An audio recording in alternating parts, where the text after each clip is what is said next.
ಇನ್ನು ಮತ್ತೊಂದು ಕಡೆ ನೋಡೋದಾದ್ರೆ ಜಯದೇವ ಅಂಡರ್ ಪಾಸ್ ಏನಿದೆ ಅಲ್ಲೂ ಕೂಡ ಸಿಕ್ಕಾಪಟ್ಟೆ ನೀರು ತುಂಬಿಕೊಂಡಿದೆ. ನಿನ್ನೆ ರಾತ್ರಿ ಸುರಿದಿರ್ತಕ್ಕಂಥ ಮಳೆಯಿಂದ ಆಗಿರೋ ಅನಾಹುತ ಇದು.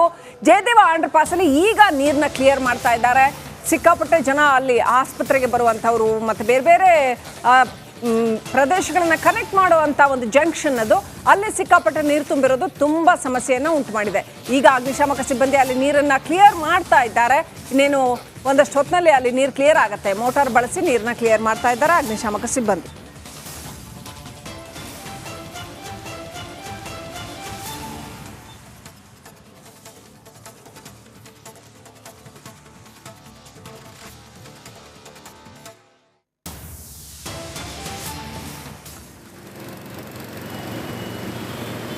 ದೃಶ್ಯಗಳಲ್ಲಿ ನೋಡ್ತಾ ಇದ್ದೀವಿ, ಸಿಕ್ಕಾಪಟ್ಟೆ ನೀರು ನಿಂತಿರೋದು. ಜಯದೇವ ಅಂಡರ್ ಪಾಸಲ್ಲಿ ಯಾವ ಥರ ನೀರು ನಿಂತಿದೆ ಅನ್ನೋದನ್ನು ನೋಡ್ತಾ ಇದ್ದೀವಿ ನಾವು.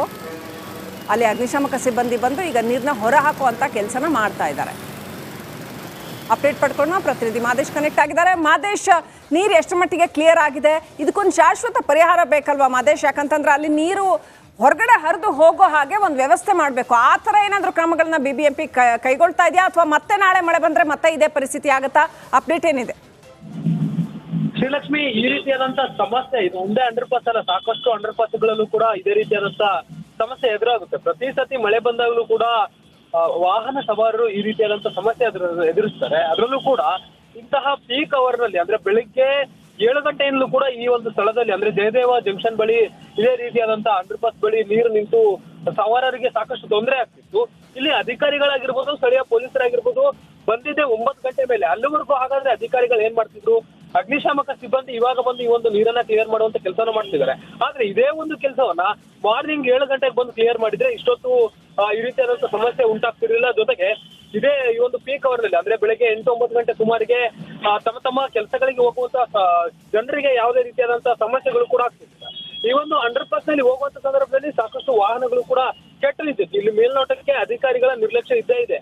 ಎಲ್ಲೇ ಈ ರೀತಿಯಾದಂತ ಮಳೆ ಆದ್ರೂ ಕೂಡ ಕೂಡಲೇ BBMP ಅಧಿಕಾರಿಗಳು, ಸಂಬಂಧಪಟ್ಟಂತ BBMP ಅಧಿಕಾರಿಗಳು ಹೋಗಿ ಘಟನಾ ಸ್ಥಳಕ್ಕೆ ಭೇಟಿ ನೀಡಿ ಒಂದು ರೀತಿ ಪರಿಶೀಲನೆ ಮಾಡಿದ ಸಂದರ್ಭದಲ್ಲಿ ಅವ್ರಿಗೆ ಗೊತ್ತಾಗುತ್ತೆ ಅದಿರುವಂತಹ ಪರಿಸ್ಥಿತಿ ಏನಂತ. ಆದ್ರೆ ಅಧಿಕಾರಿಗಳು ಈ ಒಂದು ಕೆಲಸವನ್ನ ಮಾಡೋದಿಲ್ಲ. ಎಷ್ಟೇ ಬಾರಿ ಮಾಧ್ಯಮಗಳು ಎಚ್ಚರಿಸಿದ್ರು ಕೂಡ, ಜೊತೆಗೆ ಸಾರ್ವಜನಿಕರು ಶ್ರೀಮಾರಿ ಆಗ್ತಿದ್ರು ಕೂಡ ಯಾವುದೇ ರೀತಿಯಾದಂತಹ ಕ್ರಮಕ್ಕೆ ಮುಂದಾಗುತ್ತಿಲ್ಲ. ಯಾಕಂದ್ರೆ ಮಳೆ ಬರುವಂತ ಸಂದರ್ಭಗಳು ಅವ್ರಿಗೆ ಗೊತ್ತೇ ಇರುತ್ತೆ, ಮುನ್ಸೂಚನೆ ಅಂದ್ರೆ ಹವಾಮಾನ ಇಲಾಖೆ ಮುನ್ಸೂಚನೆ ಇದ್ದೇ ಇರುತ್ತೆ. ಆದ್ರೂ ಕೂಡ ಅಧಿಕಾರಿಗಳು ನಿರ್ಲಕ್ಷ್ಯ ತೋರೋದು ಇನ್ನೂ ಕೂಡ ಬಿಟ್ಟಿಲ್ಲ. ಆ ಒಂದು ನಿಟ್ಟಿನಲ್ಲಿ ಅವರ ಹಿರಿಯ ಅಧಿಕಾರಿಗಳು ಕ್ರಮವನ್ನ ಕೈಗೊಳ್ಳಬೇಕಿದೆ. ಯಾಕಂದ್ರೆ ರಾತ್ರಿ ಮಳೆ ಬಂತು ಅಂತ ಅಂದಾಕ್ಷಣ ಕೂಡಲೇ ಬೆಳಗ್ಗೆ ಒಂದು ಆಯಾ ಸಂಬಂಧಪಟ್ಟಂತ ಅಧಿಕಾರಿಗಳು ಘಟನಾ ಸ್ಥಳಕ್ಕೆ ಹೋಗ್ಬೇಕು. ಆದ್ರೆ ಅವರು ಸರ್ಕಾರಿ ಕೆಲಸ ಯಾವ ಟೈಮಿಗೆ ಶುರುವಾಗುತ್ತೆ, 9 ಗಂಟೆ 10 ಗಂಟೆ, ಅದೇ ರೀತಿಯಾಗಿ ಆ ಒಂದು ಸಂದರ್ಭದಲ್ಲಿ ಮಾತ್ರ ಈ ಒಂದು ಘಟನಾ ಸ್ಥಳಗಳಿಗೆ ಭೇಟಿ ನೀಡುವಂತ ಕೆಲಸವನ್ನ ಮಾಡ್ತಾರೆ. ಸದ್ಯಕ್ಕೆ ಈ ಒಂದು ನಿಟ್ಟಿನಲ್ಲಿ ಸ್ಥಳೀಯರು ಕೂಡ BBMP ಅಧಿಕಾರಿಗಳ ವಿರುದ್ಧ ಆಕ್ರೋಶವನ್ನು ವ್ಯಕ್ತಪಡಿಸುವಂತ ಕೆಲಸನ ಮಾಡ್ತಿದ್ದಾರೆ. ಸದ್ಯಕ್ಕೆ ಈ ಒಂದು ಜಯದೇವ ಅಂಡರ್ ಪಾಸ್ ನಲ್ಲಿ ನೀರನ್ನ ಕ್ಲಿಯರ್ ಮಾಡುವಂತ ಕೆಲಸನ ಮಾಡ್ತಿದ್ದಾರೆ. ಆದ್ರೆ ಇದು ಟೈಮಿಗೆ ಆಗಬೇಕಂತ ಕೆಲಸ ಅಲ್ಲ. ಇವತ್ತು 4-5 ಗಂಟೆಗಳ ಕಾಲ ಈ ಒಂದು ಕೆಲಸ ಮಾಡೋದಕ್ಕೆ, ಅರ್ಧ ಮುಕ್ಕಾಲು ಗಂಟೆ ಮಾಡಿ ಕ್ಲಿಯರ್ ಮಾಡುವಂತ ಕೆಲಸದಕ್ಕೆ 4-5 ಗಂಟೆಗಳ ಕಾಲ ತೆಗೆದುಕೊಂಡಿರುವಂತ. ರೈಟ್. ಥ್ಯಾಂಕ್ ಯು ಮಾದೇಶ್ ಡೀಟೇಲ್ಸ್ಗಾಗಿ.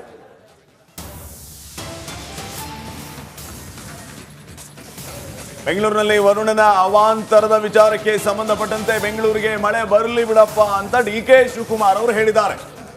ಬೆಂಗಳೂರಿನಲ್ಲಿ ಇರುವಂತಹ ಯಾವ ಕೆರೆಗಳು ತುಂಬಿಲ್ಲ, ಮಳೆ ಬರಬೇಕು ಅಂತ DCM DK ಶಿವಕುಮಾರ್ ಅವರು ಹೇಳಿದ್ದಾರೆ. ಬೆಂಗಳೂರಿನಲ್ಲಿ DCM DK ಶಿವಕುಮಾರ್ ಅವರು ಹೇಳಿರುವಂತಹ ವಿಚಾರ ಇದು. ಮಳೆ ಬರಲಿ ಬೆಂಗಳೂರಿಗೆ, ಬೆಂಗಳೂರಿನಲ್ಲಿರುವಂತಹ ಯಾವ ಕೆರೆಗಳು ತುಂಬಿಲ್ಲ, ಮಳೆ ಬಂದ್ರೆ ಅಟ್ಲೀಸ್ಟ್ ಬೆಂಗಳೂರಿನಿಂದಲಿರುವಂತಹ ಕೆರೆಗಳು ತುಂಬುತ್ತೆ ಅಂತ. ಇಲ್ಲಿ ಬೆಂಗಳೂರಿನಲ್ಲಿ ಇರುವಂತವರು ಕೂಡ ಮಳೆ ಬೇಡ ಅಂತ ಹೇಳ್ತಿಲ್ಲ.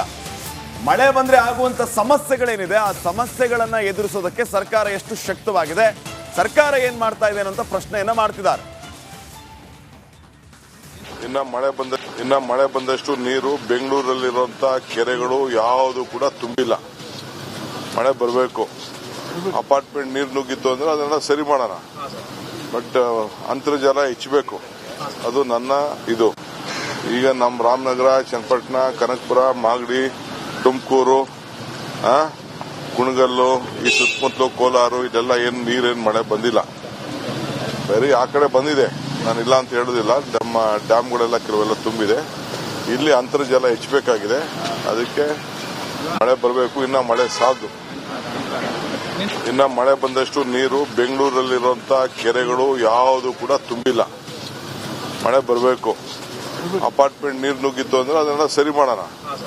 ಬಟ್ ಅಂತರ್ಜಲ ಹೆಚ್ಚಬೇಕು, ಅದು ನನ್ನ ಇದು. ಈಗ ನಮ್ಮ ರಾಮನಗರ, ಚನ್ನಪಟ್ಟಣ, ಕನಕಪುರ, ಮಾಗಡಿ, ತುಮಕೂರು, ಕುಣಗಲ್ಲು, ಈ ಸುತ್ತಮುತ್ತಲು ಕೋಲಾರ ಇದೆಲ್ಲ ಏನು ನೀರೇನು ಮಳೆ ಬಂದಿಲ್ಲ. ಬೇರೆ ಆ ಕಡೆ ಬಂದಿದೆ, ನಾನು ಇಲ್ಲ ಅಂತ ಹೇಳೋದಿಲ್ಲ. ನಮ್ಮ ಡ್ಯಾಮ್ಗಳೆಲ್ಲ ಕೆಲವೆಲ್ಲ ತುಂಬಿದೆ. ಇಲ್ಲಿ ಅಂತರ್ಜಲ ಹೆಚ್ಚಬೇಕಾಗಿದೆ. ಅದಕ್ಕೆ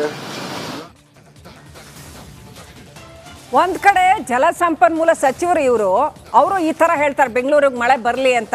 ಸ್ವಾಮಿ ಬನ್ನಿ, ಇಲ್ಲಿ ಹೊಸ ರಸ್ತೆನಲ್ಲಿ ಕಾರು ಮ್ಯಾನ್ ಹೋಲ್ಗೆ ಬಿದ್ದಿದೆ, ಮಳೆ ನೀರು ತುಂಬಿಕೊಂಡು ರೋಡಲ್ಲಿ ಹೋಗಕ್ಕಾಗದೆ. ಬನ್ನಿ ಡಿ ಕೆ ಶಿವಕುಮಾರ್ ಅವರೇ, ಈ ಮ್ಯಾನ್ ಹೋಲ್ಗೆ ನಿಮ್ ಕಾರ್ ಬಿದ್ರೆ ಹೆಂಗಿರುತ್ತೆ ಅಂತ ನೋಡಿ ಬನ್ನಿ. ಇಲ್ಲಿ ಮಾರತ್ತಳ್ಳಿಗೆ ಬನ್ನಿ, ನಿಮ್ಮ ಅಪಾರ್ಟ್ಮೆಂಟ್ ಅಲ್ಲಿ ಹಿಂಗೆ ನೀರು ತುಂಬಿಕೊಂಡ್ರೆ ನಿಮ್ಗೆ ಹೆಂಗಿರುತ್ತೆ ಅಂತ ನೋಡಿ ಬನ್ನಿ. ಒಂದ್ ಕಡೆ ಅಲ್ಲಿ ಜಲಸಂಪನ್ಮೂಲ TB ಡ್ಯಾಮ್ಗೆ ಹೋಗ್ತಾರೆ, ಅಲ್ಲಿ ನಾವೇನು ಯಾವ ಅಧಿಕಾರಿಗಳ ವಿರುದ್ಧ ಏನು ಕ್ರಮ ತಗೊಳ್ಳಲ್ಲ ಅಂತಾರೆ. ಇಲ್ಲಿ ಬರ್ತಾರೆ ಬೆಂಗಳೂರಿಗೆ ಮಳೆ ಬೇಕು ಅಂತ. ನೀವು ಬೆಚ್ಚಗ್ ಮನೇಲಿ ಕೂತ್ಕೊಂಡಿರ್ತೀರಾ ಡಿ ಕೆ ಶಿವಕುಮಾರ್ ಅವರೇ? ಹೊಸೂರು ರಸ್ತೆ ಜಲಾವೃತ ಆಗಿ 2 ಕಾರುಗಳು ಮ್ಯಾನ್ ಹೋಲ್ಗೆ ಬಿದ್ದಿದ್ದಾವೆ.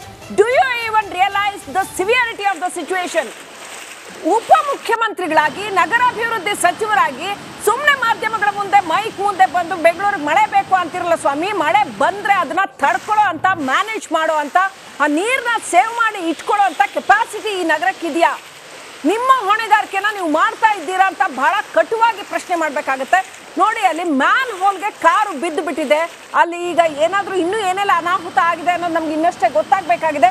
ಈ ಎಲ್ಲ ಲಾಸ್ ಇದೆ ಅಲ್ಲ, ಈ ಒಂದು ನಷ್ಟ ಉಂಟಾಗಿದೆ ಅಲ್ಲ, ಇದಕ್ಕೆ ಯಾರು ಪರಿಹಾರ? Who is going to compensate? Update ಪಡ್ಕೊಂಡು ನಾವು ಪ್ರತಿನಿಧಿ ದೀಪ್ತಿ ತೋಳ್ಪಾಡಿ ಕನೆಕ್ಟ್ ಆಗಿದ್ದಾರೆ. ದೀಪ್ತಿ, ನಿಜಕ್ಕೂ ಆಶ್ಚರ್ಯ ಆಗತ್ತೆ.